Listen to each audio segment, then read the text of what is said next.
José Carlos Valer es economista, le saludamos, le damos las buenas noches y le preguntamos, las condiciones políticas con las que acabamos de comentar con Hugo Guerra dan para tener una cierta calma económica. Buenas noches, bienvenido. Bueno, ¿qué tal? Buenas noches. Muchas gracias por invitarme. Creo que la principal razón para estar un poco tranquilos ha sido el cambio de gabinete reciente, ¿no? Sin embargo, es mi opinión que las principales mm, causas de problemas económicos podrían venirse por el lado del latente cambio de constitución, ¿no? Que todavía se ha trazado un poco, se ha mandado un poco hacia a unos meses más, eh, pero sigue ahí, ¿no? El segundo factor crítico es el tema del déficit fiscal. Mientras el déficit fiscal pueda ser manipulado por el Ejecutivo sin control del Congreso, mientras estamos en pandemia, estamos en un estado de emergencia y no necesitan la aprobación del Congreso para hacer gastos. Ese es paso uno. Paso dos, la necesidad de la aprobación popular del gobierno es necesaria de todas maneras en las encuestas para poder ejecutar cualquier tipo de medida radical. Entonces, ante la necesidad de subir en las encuestas, vamos a esperar un gasto populista probablemente, ¿no? Y tercero, ya lo hemos visto con el cambio de clasificación de Fitch de hoy día, ¿no? Que nos han mandado a la baja. O sea, es más allá del que se ha ido el ruido político más urgente que del ruido económico detrás. Y ese ruido económico nos hubiera podido, si se va del todo, nos haría regresar a este 4% de exceso de tipo de cambio que tenemos hoy en día, ¿no? Podríamos llegar a un niveles de 3,70, ¿no? Que ese es el tipo de cambio en el cual no existiría ningún tipo de riesgo político. Entonces eso todavía va a demorar. Yo creo que tenemos un respiro, pero dado el comportamiento tan errático de tanto del presidente como de su bancada, cualquier tuit puede volvernos a llevar a un tipo de cambio de 4. O sea, y cuando me preguntan la gente de la calle, es momento de comprar, es momento de vender. El problema es este, ¿no? El tipo de cambio está movido por grandes flujos de dinero y se mueve y es muy volátil, ¿no? Entonces, para cuando la gente de la calle, la gente de a pie, se entera qué está pasando, se va a enterar 3, 4 horas después de que bajó, o 3, 4 horas después que subió, ¿no? ¿Por qué? Porque los grandes capitales, si uno ve los gráficos, se mueven instantáneamente. Eso se le llama en economía asimetría de información. Es decir, la gente que no está en una mesa de trading profesional de los grandes bancos no va a poder comprar tan rápido antes que suba o vender tan rápido antes que baje. ¿Qué es lo que ha pasado ahorita? El tipo de cambio ha caído en dos caídas seguidas en el lapso de menos de una hora y después se ha quedado ahí todo el día, ¿no? El segundo día igual cayó y se quedó. Entonces, cuando la gente pregunta, te vendo ya cuando el instinto te dice que deberías vender los dólares porque está cayendo, ya la caída se dio. Entonces, más bien se convierte en una oportunidad tal vez de comprar. Pero la gente usualmente espera que empiece a subir para recién a comprar, ¿no? Entonces, cuando va a pasar lo mismo, hay un tweet populista y el salto va a ser enorme. ¿Qué tiene que hacer la gente? Tiene que pensar en que el tipo de cambio es una cobertura de cambio. Es decir, lo que estamos cuidándonos cuando compramos dólares es protegernos contra la inflación, principalmente, eh, tanto en dólares como en soles.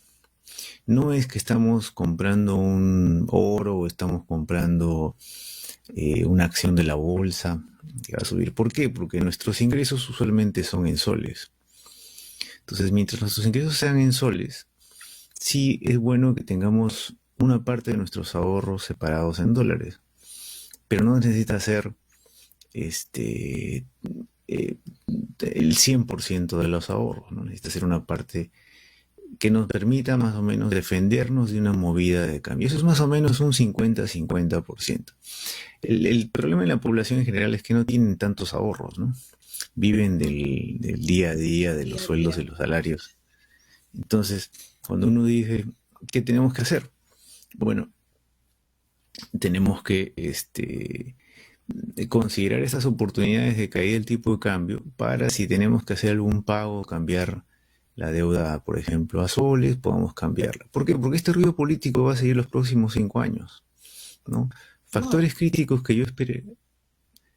Sí, es el ruido político por todo lo que resta del periodo. de la administración. Disculpe, doctor Valero, una pregunta. Ahora que usted está desarrollando esta Sí, explicación, que lo hace, digamos, como lo hacen los profesores, yo tengo una pregunta. ¿Por qué cuando anteriormente también han sucedido cosas, digamos, ha habido movimientos políticos? Por ejemplo, cuando gobernó el señor Vizcarra, cuando entró el señor Merino, cuando entró el señor Sagasti, no se hizo todo este desbarajuste en relación a la apreciación del sol con respecto al dólar. Y ahora sí.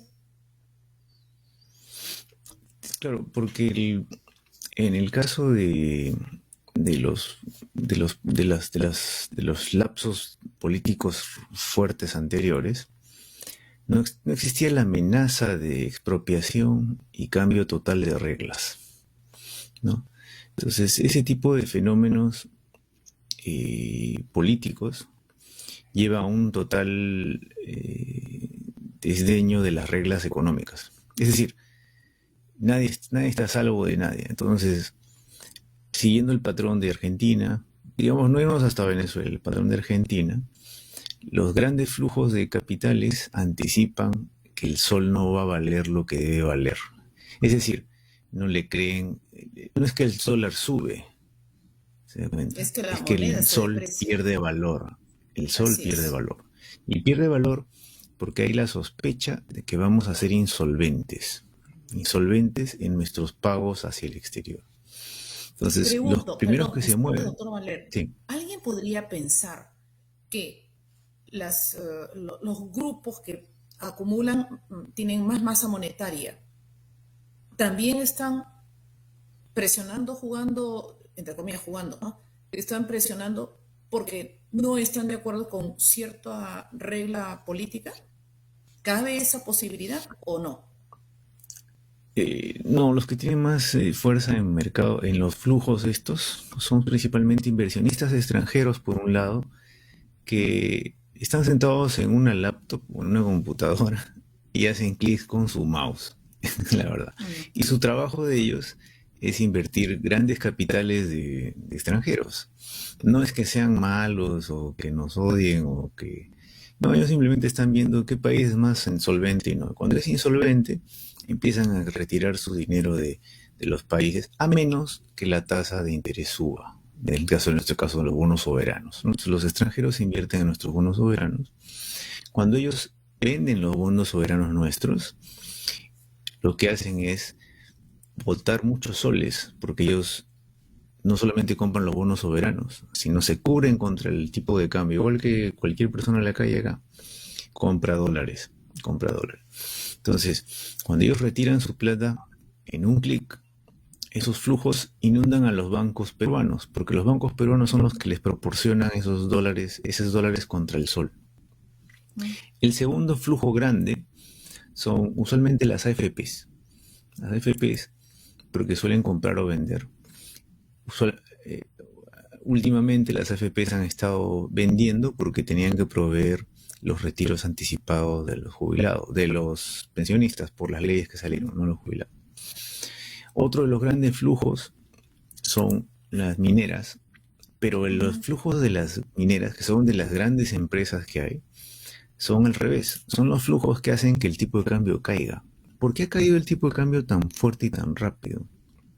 Porque en realidad hay tanto flujo del cobre que hemos estado extrayendo de los minerales. O sea, las mineras venden el cobre y el mineral afuera y les pagan en dólares. esos dólares entran al Perú. Esos son flujos de dólares enormes que hemos estado recibiendo estos meses y no dejaban que el tipo de cambio suba más. O sea, el tipo de cambio sin esos flujos hubiera subido mucho más. ¿Se acuerdan que hasta especulaban hasta un 6? No, lo mínimo era un 4,56. En teoría sí. Pero como ha habido flujos de la minería que han entrado, dólares que llegan, esos dólares han contenido el tipo de cambio. ¿De qué? Correcto. Del riesgo político. Cuando el riesgo político se va, el peso de los dólares que están entrando por nuestras exportaciones mineras ha hecho que el tipo de cambio baje de frente. ¿Por qué? Porque los bancos dicen, hay demasiados dólares ahora, va a bajar. El tercer factor ha sido el Banco Central, que ha dicho, voy a tratar de contener la inflación y ha subido la tasa de interés. Entonces, la tasa de interés no se sube de una vez, se sube en una serie de veces. Por las señales que está dando el Banco Central, quiere decir que va a seguir subiendo la tasa. La tasa de interés del Banco Central del Perú está en soles, es decir, nuestros soles rinden más interés, es decir, nuestros soles van a valer más. Y recuerda que cuando el tipo de cambio, el dólar sube, el dólar vale menos. El Banco Central, al tratar de defender la inflación, al mismo tiempo está defendiendo al sol y el sol empieza a subir. ¿Cuál es lo malo de estos flujos? Que estos flujos son temporales. O sea, así como entraron, también se pueden ir. El cobre está pasando así como el maíz, el pollo y el café y otros productos en el mundo que han subido de precio. El cobre también ha subido de precio por un embalsamiento de demanda en China, sobre todo, por necesidad de cobre. Pero es por la pandemia, porque hubo muchos cierres de la pandemia, muchos cierres de las de los puertos, por el COVID, etcétera. Entonces eso se va a ir regularizando, se espera a mediados del próximo año. O sea, a mediados del próximo año, el precio del cobre va a ir bajando lentamente a su precio normal. Entonces estos grandes flujos de dólares que entraban ya van a dejar de entrar. Entonces este lapso que ha subido y que nos ha golpeado en el pollo, en el pan, etcétera, también va a desaparecer del cobre. Cuando esos flujos se vayan, lo siguiente que vamos a ver es que ya no hay quien lo defienda al sol si es que hay otro problema político, ¿no? Entonces, mientras el tema político se vaya tranquilizando, mientras más Castillo se vuelva un Humala 2.0, que es lo que todos mencionan, ¿no? Una cosa más conservadora, que va a tratar de mantenerse en popularidad por ahí, pero como no tiene, tratando de hacer medidas populistas como los bonos estos que ha lanzado, al no tener un Congreso potente, al no haber pandemia, porque ya no hay una tercera ola, Así por es. ahora, al que más le convendría ahorita una tercera ola es al mismo gobierno, porque podría seguir manteniendo su estado de emergencia y seguir gastando como siempre. Cuando eso se acabe, el gobierno va a tener otro cinturón más que cuidarse, que es el cinturón del déficit fiscal. ¿Por qué? Porque va a tener que pasar por el Congreso cada vez que haga un pago. Entonces, esos tres fenómenos se han alineado los astros, se puede decir, para que el tipo de cambio baje temporalmente. Sin embargo, dada la coyuntura de las fuerzas políticas que tenemos hoy en día, basta un par de tweets para que el tipo de cambio vuelva a subir. Esa es la realidad de hoy. Los factores pueden cambiar y Sí, pueden cambiar correcto, considerablemente y muy rápidamente, ¿no? correcto. De acuerdo Entonces, a cómo estamos. Sí, disculpe, doctor Valer. De acuerdo a este escenario, todos estos factores que lo está explicando muy bien, yo creo que es casi como una pequeña clase digamos, de economía actual, de realidad económica. ¿Cuánto prevé usted que terminemos este año? Estamos en octubre, nos falta mucho, y ya casi noviembre, diciembre para proyectar, para ustedes ser fácil más o menos. Eh, ¿Cuál prevé usted la tasa de inflación este año? bueno, la tasa de inflación va a estar, yo creo, cercana al 5%, ¿no? Que es lo que hemos estado, más o menos está viniendo, ¿no?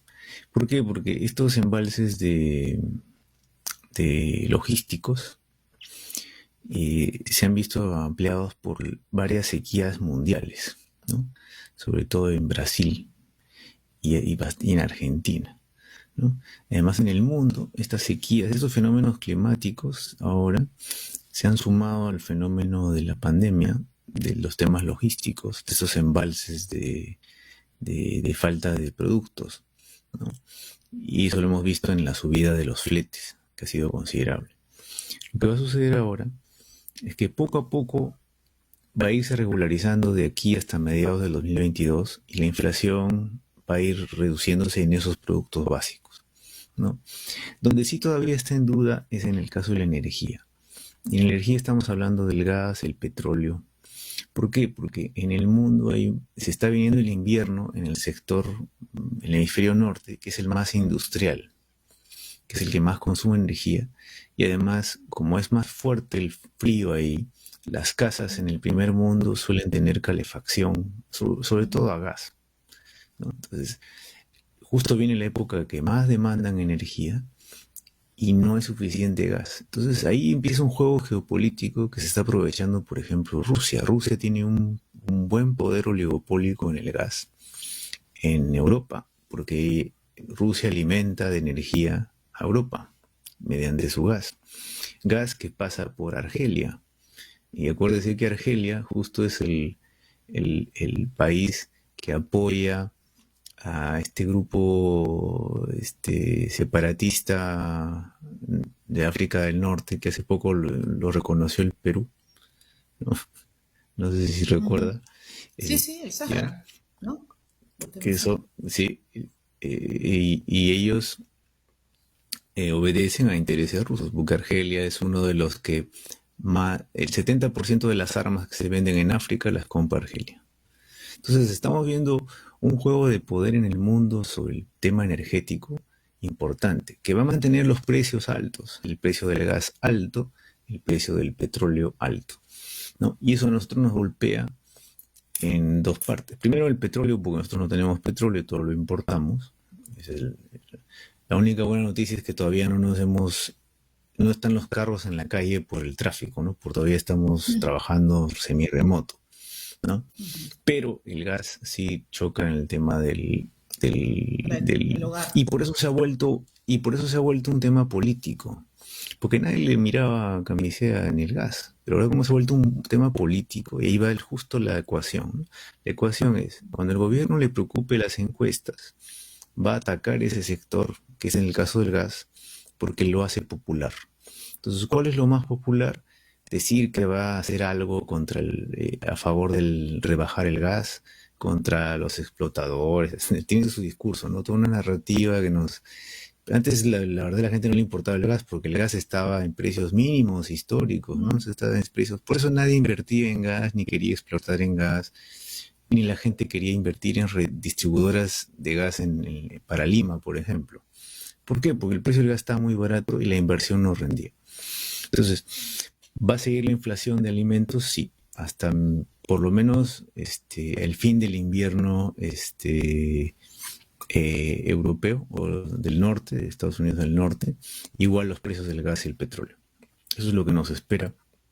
Lamentablemente se va a expandir un poco más, pero parece que es un fenómeno transitorio, pareciera, ¿no? Pareciera. Correcto. El problema es que el Banco Central trata de defender una inflación que no puede controlar, porque esa inflación es extranjera, ¿no? Entonces, una parte viene por el tipo de cambio, pero es una parte no tan importante. Por eso hay noticias que salen que dicen que si baja el tipo de cambio, la inflación no va a bajar, porque solamente estás atacando el tema de importaciones, maíz, o sea, el componente de tipo de cambio del maíz, entonces que va a bajar un 2% de repente, ¿sí? Porque el tipo de cambio cae 6, pero la bajada en precio va a ser 2% de lo que ha subido el pollo, lo que ha subido el gas, lo que ha subido, eso es un poquito, Correcto. ¿no? Eso es. Entonces, Bu- vamos a tener todavía meses con inflación, vamos a Ujú. tener volatilidad en el tipo de cambio. Wow. Entonces, si a alguien le faltó comprar dólares, compre un poquito, porque ya la gran caída se dio. El tipo de cambio debería estar en 3.70 si se iguala al tipo de cambio del mundo, O sea, el dólar en el mundo contra nosotros ha crecido 4% en el año. Ha subido.